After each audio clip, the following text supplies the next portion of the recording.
নাঙ্গলকোটে পারিবারিক কলহের জেরে বাড়িঘরে হামলা ভাঙচুর লুটপাটের অভিযোগ। আপনারা দেখছেন সিএসটিভি, আমরা জনতার কথা বলি।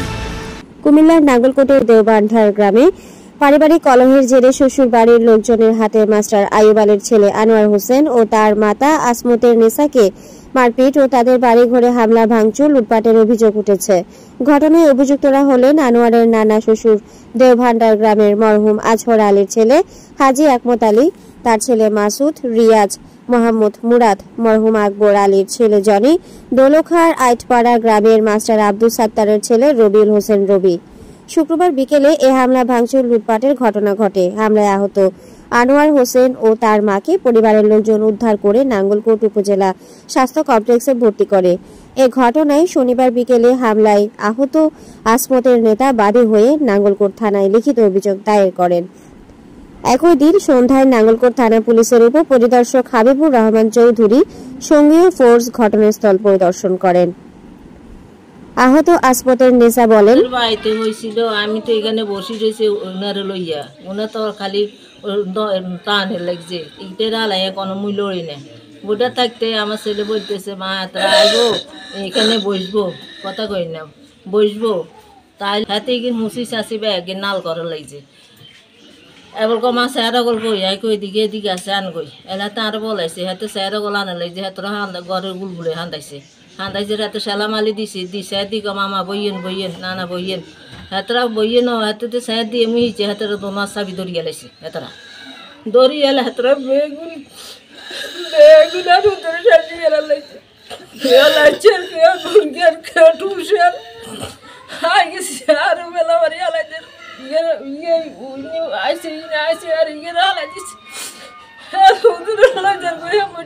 একবার বারার দিকে লই যায় আর একবার এমন দিকে টানে লাগছে, লগে হালাই মাথারে খালি হিটে লাগছে, চেয়ার হিগেরও দমকাল লাগছে, হিগেরও মারছে নাতিও দইছে, হিগেরও সুগার হালাই টোঁড়া চিবি ধরি, হিগেরও হাত হুলি রয়েছে, আটাত ব্যাগ মুছে হয়ে দিছে। ওই আর বাহির করব গাই হিগে হাঁদাইছে, হিগেরও বহুত ইয়া করছে, চলাচলি করছে, হিগেরও বহুত ব্যথা ট্যাথা আসছে। হাতরা আসিল তো রাত 8জন আসিল, বহুত মানুষ আসিল, কিছু বার আসিল, আর যেগুলো মারবি এগুলো 27 জন আইসে করে, তারা মারছে, মারি আঙ্গ রুমে ঢুকছে, ঢুকি সব কিছু লুটপাট করি, তার আঙ্গ সন্ধ্যা গনা টেঁ হয়েছে, সব লইয়া গেছে। আর হুতের বহুত হাতরা আটক করিয়েছে, নানাতকুরও আটক করিয়েছে, আজ 2-3 মাস এগুলো লই হাতরা বার হয়ে গেছে গই, আর রাতের 11টা বাজে বউ চলি গেছে গই, বউ লগে সামান্য ঝগড়া হয়েছে মোবাইল লইয়া, বড় মোবাইল নিছিল হাতে লই ওই সাথে গেছে, ইয়ে লইয়া বউ বকাবকি করে, আর বরে আই থাবো সব দুগা দিছে আর বউ গেছে গই, কাবো সব যা আছে সব গান্টিগুলো উজাই দিছে, তো লোকও আছে, বড় উজাই দিয়েছে, বোঝাই আরেক বাই থাঁদাইছে, হিনে যাই আর হুতে নাই নাথ করে গুণ আনছে, বা হুতো কিছু মন্দ সন্দ কইছে, কই নাই নাথ করে লইয়েছে, মনে হচ্ছিল বসলি আইব এলি, এটা 2 দিন হরে 2-3 দিন হরে বড় লইয়া রাত্রা সিটাঙ্গে গেছে, হুজির আসিল কাছে রয়েছে, এগুলো হাতে হাগলের মতো গেছে গই, আর হাতে করে কি মন্দ সন্দ কইছে। আহত আনোয়ার হোসেন বলেন, আমাদের পারিবারিক জীবন ভালোই যাচ্ছিল, কোনো যায় ঝামেলা নাই। গত 3 মাস আগে আমার বউয়ের সাথে আমার মোবাইল নিয়ে সাধারণ একটা ভেজাল হয়েছে, টুকিটাকি একটু ভেজাল হয়েছে। আমি বাইরে চলে গেছি, ভেজালের পরে আমার শাশুড়ি রাত্রেবেলায় আসি, আমার বউরে নিয়ে আমার ঘরে যায় জিনিস কাপড় চোপড় যা আছে সব নিয়ে চলে গেছে। এখন পর্যন্ত আজকে 3 মাস, আমার 2টা সন্তান, একটা ছেলে একটা মেয়ে, আমি এখন পর্যন্ত দেখি নাই, কথা বলতে পারিনি। যখন আমার নানা শ্বশুর আমি কিছুদিন আগে ফোন দিছি ওদের সাথে একটু কথা বলার জন্য, উনি আমার সাথে রাবিশ ব্যবহার করছে, আমি ওনার সাথে একটু খারাপ ব্যবহার করছি, আমার কষ্ট লাগছে সেজন্য। তার পরিপ্রেক্ষিতে গতকালকে আমাকে ফোন দিয়ে বলছে, আমরা সবাই বাড়িতে এসেছি, তোমার সাথে বলবো তুমি কোথায়। আমি বলছি আমি আমাদের বাড়িতে, আমার আব্বা আছে, আম্মা আছে, আর আমি এসে আর কেউ নাই। তো ঠিক আছে আমরা আসতেছি, আমরা তোমার সাথে কথা বলবো। আমি ওনাদের জন্য সব কিছু পরিবেশন করতেছি, এর ভিতরে আসছে, আমি সালাম দিচ্ছি, ওরা বসবে। বসার আগে আমি স্যারটার মুছে দিতেছি, আমার পিছন থেকে 2 জনে ধরছে, এইভাবে 2 জনে টোটা চাবি ধরছে, এই যে দাগ, হ্যাঁ, আর দুইজনের দুই পাশ থেকে আমার মাজা টাজা আমার এগুলো কিচ্ছু নাই, আমার শরীর আমি লাড়াইতে পারি না। ডাক্তাররা বলছে, সকালেও আসি বলছে দেখুন আপনাকে বলছি কালকে কুমিল্লে নেওয়ার জন্য, এখনও নেয় নাই কেন? আমার ফ্যামিলির লোক এখনও আসে নাই, সে কারণে নিতে পারতেছে না। কিন্তু আমার মনে হয় না আমি যেতে পারবো। এখানে যে অবস্থা আমার ভিতরে, আমি নিঃশ্বাস টানতে পারি না, আমার ভিতরে সব কিছু ওরা ইয়ে করে ফেলছে, কিচ্ছু রাখে নাই। আমাকে মেয়েরা, আমার মার মারছে, আমার বাবার মারছে, আমার ঘরের সব কিছু লুটপাট করে নিয়ে গেছে, কেউ ছিল না, মহিলা ব্যতীত আমাদের বাড়িতে কেউ নাই। আর আপনারা জান আমি এখন আমি নিঃস্ব হয়ে গেছি, আমার বোন নাই, ছেলে মেয়েও নাই, আমার সব কিছু লুটপাট করে নিয়ে গেছে। আমার মাকে মারছে, আমার বাবাকে মারছে, আমার বাপ ক্যান্সারের রুগী। হ্যাঁ, এখন আমি আপনাদের কাছে, আমি দেশবাসীর কাছে বিচার চাই, যারা প্রশাসনিকভাবে আছে আমি তাদের কাছে বিচার চাই। ওইখানে ছিল আমার নানা শ্বশুর আকমত আলী নাম, আমার ছিল মামা শ্বশুর নাম মাসুদ একজন, আরেকজনের নাম মামুন, আরেকজনের নাম মুরাদ, একজনের নাম হচ্ছে রিয়াদ, আর একজন ছিল ওনাদের আমার খালা শাশুড়ির জামাই, ওর বাড়ি হচ্ছে, ওর নাম হচ্ছে রবি, ও ছিল, ওদের বাড়ি হচ্ছে দোলথা। ও সন্ত্রাসী নিয়ে গেছে আমাদের বাড়িতে, 20-25 জন পোলাপান নিয়ে গেছে, নিয়ে যায় অতর্কিতভাবে আমার হামলা করছে। এই লোক আরেকজন ছিল আমার সম্বন্ধী, সেটা হচ্ছে জনি। এই 8 জনে মিলে আমাকে এত পরিমাণ মারছে, আমার 2টা চোখে আমি দেখি না কাউকে এরকম মারতে। এখন আমাদের বাড়ির মহিলারা আসতেছিল, তোরা পিছনের দরজা দিয়ে পালা চলে গেছে সবাই। আমার নিচে হচ্ছে টাকা 70,000, মোবাইল নিচে একটা, তারপরে আপনার আমার ডয়ার থেকে আমার স্বর্ণকণা নিয়ে গেছে, যেগুলো আমার বউ জানতো কোথায় আছে। স্থানীয়রা বলেন, শুনলাম আমি যে জড়ক হয়েছি, কি জড়ক হইলো এটা মানুষের মুখে শুনছি। তখন আমি বাড়ি থেকে গেছি, আমার গ্রাম থেকে আমি ডেমন্টালে গেছি। ডেমন্টাল যাওয়ার পরে যাই দেখি যে এদেরকে মাইরা বা মনে করেন লাশ ফালাই লাশের মতো রাখে গেছি। লাশ এইভাবে রাখার পরে একজন লোক, মহিলা ছাড়া কোনো লোক নাই। তখন আমি তাদেরকে নিয়ে নাঙ্গলকোট সরকারি মেডিকেল নিয়ে আসি।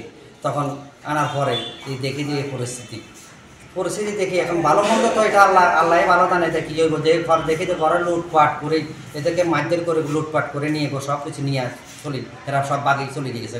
আমি এদেরকে নিয়ে যাইয়া সরকারি মেডিকেলে নিয়ে আসি। আমি কালকে দুপুর পর এখানে আসছিলাম, এরা মারামারি করবো।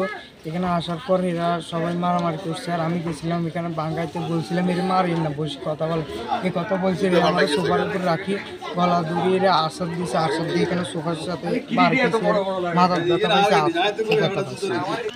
আমাদের এই সমাজে আজ 100 বছরের ভিতরে কোনো মায়ের ছেলে জন্ম হয়নি, আমাদের সমাজের এক ছেলেকে টোকা দিয়ে চলে যাব। আমাদের পাড়া প্রতিবেশীর কোনো ছেলে ফেলে না থাকাতে তারা যে অমানসিক কাজ কারবার করছে সেটা বিশ্ব রেকর্ড। ঘরের ভিতরে ঢুকি একটা মাজুর মানুষ, দুজনে মাজুর, তাদেরকে আতঙ্ক ভয়ভীতি দেখায়, ছেলেটার ঘরের ভিতরে মায়ের করে লঞ্জা করে রাখি গেছে। এমন ধরনের ইতিহাস বাংলাদেশে কোনো কত জায়গায় ঘটছে কিনা সেটা আমাদের জানা ছিল না।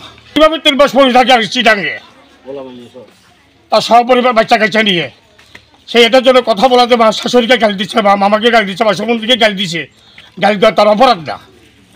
একটা পরিবার যদি তার কাছে না থাকে, সে অটোমেটিকলি বাংলাদেশের যে কোনো জায়গায় সে বিচার ভাগ হইতে পারে, সবার কাছে যেতে পারে। আপনার ওইখানে হলে মসজিদ আছে, মসজিদে সামাজিকভাবে জানতে পারেন, কিন্তু আপনি কাউকে না জানাই অতর্কিতভাবে আসে ঘরের ভিতর ঘটনা করা, এমন কোনো ইতিহাস সে দেশে নাই স্যার। আমার পার্শ্ববর্তী এই বাড়িটা, এবং তারা অকল্পিতভাবে, এবং আকমত আলী গং তারা নিজের সন্ত্রাসী গডফাদারের নিয়ে তাদের বাড়িতে ভাঙচুর করে, এবং ছেলেটাকে মারধর করি তারা অকল্পিতভাবে ফালাই ফেলে।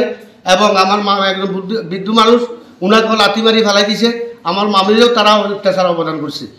আমি নাঙ্গলকোট থানায় গোলঘরে সালিশে ছিলাম, খবর পাই আমি সেখান থেকে আসি, দেখেছেন সবগুলা ভাঙচুর এলোমেলো পড়ে রয়েছে। আমি জনগণের কাছে এটাই বলি, তার একটা তদন্ত করি, সুস্থ বিচার করি যেন আপনার মধ্যে কামনা। আসি দেখি যে ওইখান থেকে আইসি ওর মামা শ্বশুর, ফার্স্টটা মাসুদ, মামুন, তারপরে যে হচ্ছে গিয়া মুরাদ, তারপরে ওদের জামাই, ঠিক আছে, আর নানা শ্বশুর। আসার পরে আমরা এখানে ভাঙ্গাইতেছি, আমাদেরকেও মারছে, গ্লাসগুলো ভাঙছে। ভাঙার পরে আমার চাচা ছিল বয়স্ক, একবারে মানে মৃত্যুর সজ্জায়, ওদেরকেও ধাক্কা ধাক্কি দিয়েছে। তারপর আমার বাগিনারা এখানে ধরছে আর মেলামারি ফালাই দিয়েছে। ফালাই যাওয়ার পরে ওরা কী করছে, ওর নানা শ্বশুর শুধু বলে কি এই জামাইরে মারিস না, কিন্তু যখন সবাই মারতেছে তখন কি করছে, নানা শ্বশুরও মনে হয় 8-10টা এই লাথি মারছে, মুরগে দিছে। আর যারা আসছিল সবাই মোটামুটি মারছে, আমাদেরকেও মারছে, এবং কি আমরা বাঙ্গাইতে গেছি, কিন্তু তারপর আমাদেরকেও ধরে মারছে। ওদের এখানে হয়তো পারিবারিক ঝামেলা ছিল, আর ওরা মারলে বাইরে মারতে পারতো, কিন্তু ওরা ঘরে আসি, অন্য এলাকার মানুষ, অন্য সমাজের মানুষ আমাদের ঘরে আসি মারছে। ঠিক আছে, আমরা একটা সালিশে ছিলাম নাঙ্গলকোটে। আমরা ওখান থেকে খবর পাচ্ছি যে এখানে একটা অনাকাঙ্ক্ষিত ঘটনা ঘটছে ওদের বাড়িতে আইসা। কাঙ্ক্ষিত অনাকাঙ্ক্ষিতও বলবো না, হয়তো পরিকল্পিত হতে পারে, যাক এটা যেভাবে নেই, তবে এটা ওনাদের বাড়িতে আসি ঘটনাটা করা এটা মোটেও উচিত হয় না। এটা সমাজের একটা কলঙ্ক, তো এটা একটা সুষ্ঠু বিচার হওয়া উচিত। এটা আপনাদের মাধ্যমে হোক আর আইনিভাবে হোক, এটা একটা সুস্থ তদন্ত হয়ে বিচার হওয়া উচিত। অভিযুক্ত আহমদ আলী বলেন, আমার নাতনি মুক্তা আনোয়ারের সাথে প্রেম করে বিবাহ করে। এরপর আমরা আত্মসম্মানের ভয়ে পারিবারিকভাবে মেনে নিতে বাধ্য হই। 3 মাস পূর্বে আনোয়ার ঘরের ছাদে নেশাগ্রস্ত অবস্থায় আমার নাতনি দেখে ফেলায় তাকে নির্মম নির্যাতন করে এক কাপড়ে বাড়ি থেকে বের করে দেয় আনোয়ার। আমরা সপরিবারে চট্টগ্রামে বসবাস করি। বৃহস্পতিবার আমরা বাড়িতে এসেছি। এ খবর পেয়ে আনোয়ার আমাকে ফোন করে বলে, তোদের সবার জন্য কবর খুঁড়েছে, তোদের সবাইকে এক কবরে দাফন করব। বিষয়টি আমি স্থানীয় ইউনিয়ন পরিষদ সদস্য কানুনকে জানাই। পরে আমরা তার খোঁড়া কবর দেখতে তাদের বাড়িতে গেলে সে আমাকে আক্রমণ করলে আমার ছেলেদের সাথে তার হাতাহাতির ঘটনা ঘটে। এছাড়া তার মা বাবাকে মারপিট ও তাদের বাড়ি ঘর ভাঙচুর ও লুটপাটের ঘটনায় সম্পূর্ণ মিথ্যা ও বানোয়াট। আপনারা দেখছেন CS টিভি, আমরা জনতার কথা বলি।